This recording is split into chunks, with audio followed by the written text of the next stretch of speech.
Kejaksaan Negeri Muara Enim musnahkan barang bukti narkoba sama kejahatan yang sudah inkrah. Barang bukti yang dimusnahkan periode bulan Agustus 2024 sampai Desember 2024.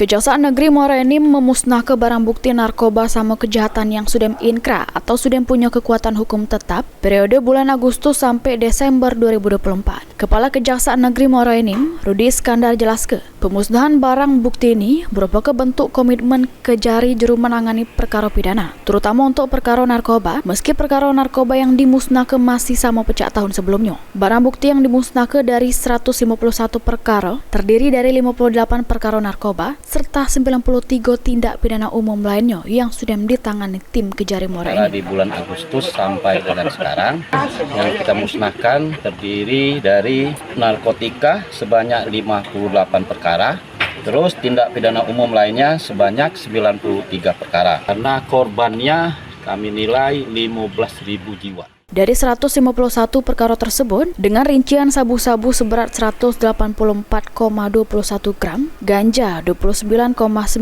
gram, serta ekstasi sebanyak 194 butir. Sedangkan untuk perkara tindak pidana umum lainnya, sebanyak 13 pucuk senjata api sama senjata tajam, serta 80 barang bukti perkara lainnya. Mardiansa, PAL TV.